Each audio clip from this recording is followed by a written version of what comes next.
Welcome back dear students.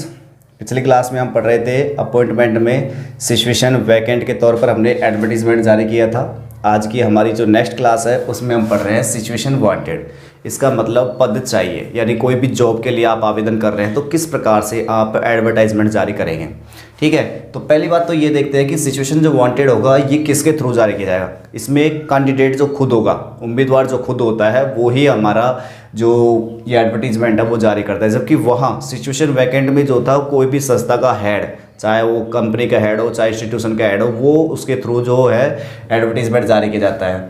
अब यहाँ हमने कह दिया कि ये कैंडिडेट के थ्रू जारी होगा, तो कैंडिडेट के थ्रू जारी होने में हमें कौन कौन सी चीज़ों का डिटेल्स का ध्यान देना है। तो सबसे पहले यहाँ देखते हैं कि कैंडिडेट की डिग्री, कैंडिडेट के पास क्या डिग्री है उसके बारे में उल्लेख करना पड़ेगा। ठीक है, कैंडिडेट जो है वो कौन सी जॉब देख रहा है, ठीक, जॉब के बारे में बताना है आपको। उसके बाद में कैंडिडेट के पास में क्वालिफिकेशन तो ये हो ही गई, उसके बाद उसके पास एक्सपीरियंस कैसा है, कितने साल का है, 1 साल 2 साल 3 साल जो एक्सपीरियंस है वो आपको यहाँ बताना पड़ेगा। उसके बाद में नेक्स्ट आप हाँ, एक मैंने आपसे पहले कहा था कि जब भी आप अपने लिए नौकरी देख रहे हो, अपने लिए कोई भी जॉब देख रहे हो, तो इसका मतलब आपको अपने बारे में संपूर्ण जो डिटेल्स है वो देनी पड़ती है। आप क्या चीज़ है, आप कितने अच्छे हो वो बताओ भाई, जो दिखेगा वही बिकेगा ना। मतलब आपके बारे में जो चीज़ें हैं अच्छी अच्छी वो सारी आप कलेक्ट कर दो। तो जैसे अपन इसमें कह सकते हैं गुड स्किल है भाई, गुड कम्युनिकेशन स्किल है, बात करने की अच्छी खासी इसके पास में स्किल होगा, ये कि अपन इस विशेषता भी डाल सकते हैं। ठीक है, स्पोकन इंग्लिश जानता है वो, एक्सपर्ट है, एक्सपर्ट इन स्पोकन इंग्लिश, ये कुछ ऐसी विशेषताएं हैं जो अपन डाल सकते हैं। क्योंकि अपन एक जॉब ले रहे हैं, अपन को एक नौकरी चाहिए, तो नौकरी चाहिए तो आपके बारे में जो भी अच्छी चीज़ें होंगी वो डालनी है। फिर उसके बाद में कॉन्टैक्ट, क्या डालना है, कॉन्टैक्ट। तो ये सारी चीज़ों का उल्लेख आपको वहाँ करना है। अब इनमें से कोई से दोनों में से कोई एक भी डाल सकते हो, कोई जरूरत थोड़ी ना है, लेकिन ये 3-4 चीज़ें तो बेस्ट डालनी पड़ेगी आपको। डिग्री आपके पास क्या है, उसके पास में आप किस जॉब को देख रहे हो, एक्सपीरियंस आपका कितने साल का है, good experience, good communication skill, expert in spoken English, ये 2-3 तो विशेषताएं हो गई। ठीक है, उसके बाद कॉन्टैक्ट में आपके पास आपके रेजिडेंस कहाँ है और मोबाइल नंबर। तो ये सारी चीज़ें जो हैं आपको किस में डालनी है, सिचुएशन वांटेड में। तो देखते हैं प्रॉपर फॉर्मा किस प्रकार से तैयार करेंगे इसका हम।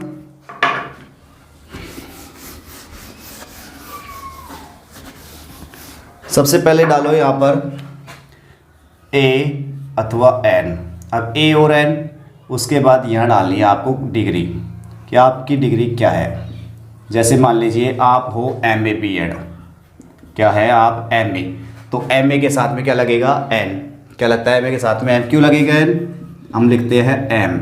शुरुआत में क्या आ रहा है M, तो M का फर्स्ट अक्षर कैसा है हमारे पास, A है ना, A क्या है, वावल है, वावल है तो क्या लगेगा N, तो N MA, या फिर जैसे BEd, दोनों डिग्री हो गए हमारे पास। तो डिग्री मतलब आपको जो डिग्री डालनी है वो यहाँ A और N के साथ में डालो। ठीक है, तो यहाँ सबसे पहले तो क्या डाल दिया हमने, डिग्री, ये हो गई degree. Passed out, passed out, passed out है, और कैंडिडेट है इसके बाद में पास्ट आउट कैंडिडेट। 6 तलाश कर रहा है, खुद तलाश कर रहा है, ढूंढ रहा है, लुक आउट कर रहा है। क्या डरा रहा है, लुक्स आउट, तलाश उसको फॉर ए जॉब, किसकी तलाश है, उसको एक जॉब की तलाश है भाई। ठीक है, ये लाइन आपको ध्यान रखनी है, AN, उसके बाद डिग्री का नाम, आपकी डिग्री कौन सी है, BSc BA, जो भी डिग्री है वो डिग्री का नाम, पास्ट आउट कैंडिडेट। ठीक है, 6 वो तलाश कर रहा है, फॉर ए जॉब, किसकी तलाश है, उसको एक जॉब की। फिर उसके बाद आ जाएगा जॉब का नाम। ठीक है, जॉब का नाम। फिर in a well established firm, establish firm, company जो भी हो सकती है। ठीक है, तो एस्टाब्लिश फर्म। अब देखो हमारे पास जैसे हम मान लीजिए टीचर की पोस्ट के लिए तलाश कर रहे हैं, तो सबसे पहले यहाँ हो जाएगा N MA BEd passed out candidate 6 for a job of लगेगा, job of lecturer in a well establish की जगह पर लिख सकते हैं वेल नॉन स्कूल। क्या लिख सकते हैं यहाँ पर फिर हम, वेल नॉन स्कूल। ठीक है, तो ये लाइन लिखने के बाद में आपकी एक लाइन जो है वो कंप्लीट हो जाती है कि एक MA पास आउट का एक कैंडिडेट है जो एक तलाश कर रहा है, किसकी, एक लेक्चरर की तलाश कर रहा है किसमें, in a well known school. Well known school का मतलब हो गया कि प्रसिद्ध सी स्कूल है। अब प्रसिद्ध स्कूल क्यों होगी, जिससे भाई देखो कोई भी प्रसिद्ध स्कूल होती है तो इसका मतलब आपकी जो सैलरी होगी, जो तनख्वाह होगी वो एक अच्छी होगी और टाइम टू टाइम मिलती रहेगी। तो वेल नॉन स्कूल होगी, well establish firm. Well establish firm का मतलब है कि अच्छे से स्थापित जो कंपनी होगी उसके थ्रू काम करोगे तो उसका मतलब भी आपको पता है कि आपकी जो तनख्वाह होगी वो एक अच्छी मार्जिन की होगी। फिर उसके बाद अपन नीचे क्या कर सकते हैं, देखो नीचे और चीज़ें लिखनी पड़ेगी अपन को। हैविंग एक्सपीरियंस ऑफ, हैविंग, अब आपको बताना पड़ेगा एक्सपीरियंस, हैविंग एक्सपीरियंस ऑफ, फिर लिखाना पड़ेगा कितने साल का है, 3-4 साल जो भी है।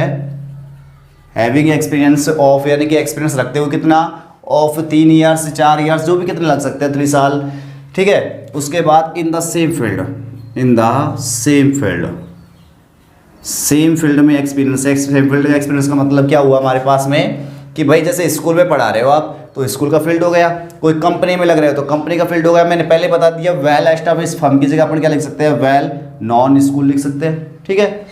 तो ये हो गया कि उसी फील्ड में कितने साल का एक्सपीरियंस हो गया, ये अपन ने बता दिया। फिर उसके बाद ना आगे की बात आ जाती है एक्सीलेंट इन स्पोकन इंग्लिश। एक्सीलेंट मैंने बताया था ना, आपको बढ़ाना है कि आपके पास में क्या क्या क्वालिटीज़ है वो गिनाते चलो। एक्सीलेंट इन स्पोकन इंग्लिश, स्पोकन इंग्लिश में बड़ा अच्छा है वो, ठीक। उसके बाद गुड कम्युनिकेशन स्किल्स, क्या बता सकते हैं अपन, गुड कम्युनिकेशन स्किल्स।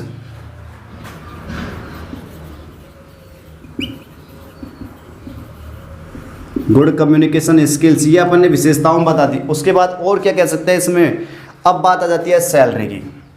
अब किसकी बात आ गई हमारे पास में, सैलरी की। तो देखो भाई ये तो अपन ने विशेषता बता दी, स्टार्टिंग किससे करनी है, डिग्री बतानी है आपको कि an MA BEd pass out candidate है, 6 तलाश कर रहा है फॉर ए जॉब ऑफ, तलाश किसकी है, लेक्चरर की, ठीक है। इन ए वेल नॉन स्कूल में हैविंग एक्सपीरियंस ऑफ 5 ईयर्स कह सकते हैं, 10 ईयर्स जो भी है हमारे पास में।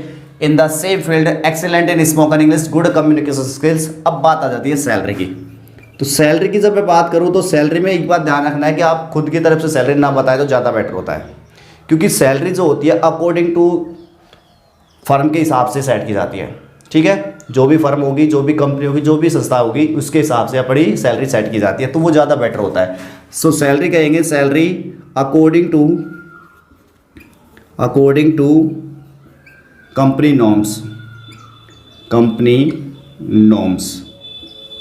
कंपनी नॉर्म्स का मतलब क्या हो गया, कंपनी की जो शर्तें हैं, कंपनी के जो रूल्स हैं उसके अकॉर्डिंग कंपनी नॉर्म्स, ठीक है, उसके अकॉर्डिंग सैलरी होगी। या फिर स्कूल नॉर्म्स हो जाएगा, स्कूल के लिए होगा तो ना, तो अकॉर्डिंग टू स्कूल नॉर्म्स हो जाएगा यहाँ पर, ठीक है। उसके बाद हमारे पास बच गया कॉन्टैक्ट। तो कॉन्टैक्ट में लिखना है अपन को कि कॉन्टैक्ट में कोई भी एड्रेस डाल सकते हैं हम यहाँ। कॉन्टैक्ट में डाल लिया, चले मान लीजिए हमने डाल लिया मोती डोंगरी अलवर, ठीक। उसके बाद मोबाइल नंबर भी आप डाल सकते हो, तो मोबाइल नंबर जो है वो आप यहाँ डाल सकते हैं। इस प्रकार से आपका जो सिचुएशन वांटेड का ये जो हमारा एडवर्टीजमेंट है वो इस प्रकार से बनाना है। एक बार फिर से रिवाइज कर देता हूँ। सबसे पहले देखिए आपको करना क्या है, सबसे पहले आपको लिखना पड़ेगा ए अथवा एन। जैसे मान लीजिए MA की डिग्री है तो एन आएगा, ठीक है। BEd की डिग्री है, BA की डिग्री है तो ए आता है उसमें, ठीक है। तो A BA पास आउट कहेंगे, फिर N MA पास आउट लिख सकते हैं ऐसे।